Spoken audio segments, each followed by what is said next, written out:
సాధారణంగా ఈ సంక్రాంతి రోజు పప్పు వండొద్దు అన్నట్టు. అందుకని చిక్కుడుకాయ, కూరలు కొన్ని వంకాయ అది ఉంటాయండి. కొన్ని కూరలు వండుకోవాలి, సాంబారు అట్లా ఉంటుంది. నేను చిక్కుడుకాయ వండుతున్నాను. నేను మామూలుగా ప్రతిదీ కుక్కర్లో వేస్తా అని చెప్పాను కదా. ఈరోజు పప్పు వండొద్దు, రేపు కర్రీ కాబట్టి నాన్ వెజ్ చేసుకోవచ్చు, చికెన్ ఏదైనా వడ చేసుకోవచ్చు. ఈరోజు చూపిస్తున్నాను.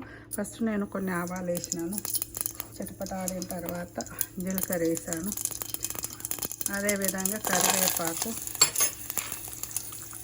తర్వాత ఆనియన్,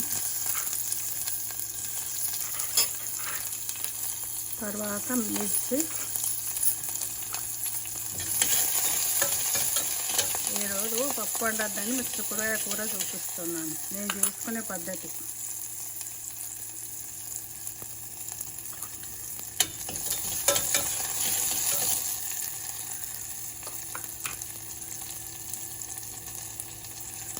ఇది ఫ్రై అయింది. అయిన తర్వాత చిక్కుడుకాయ వేసినాక చిక్కుడుకాయ వేస్తున్నాను.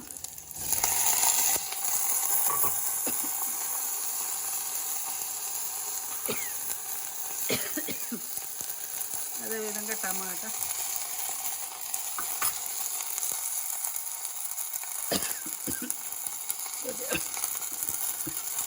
పసుపు, ధనియాల పొడి,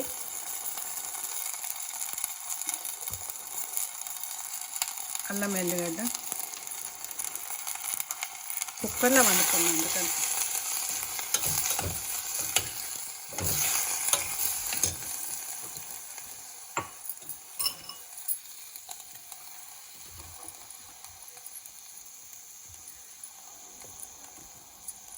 కొంచెం రుచికి తగ్గట్టు కారం వేసుకోండి, మీ రుచికి తగ్గట్టు.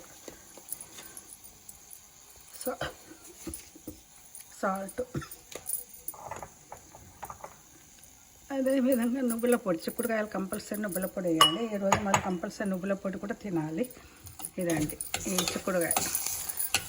ఒక్క విజిల్ రాకముందే నేను తీసేస్తా, తర్వాత మళ్ళీ ఫ్రై చేస్తాను.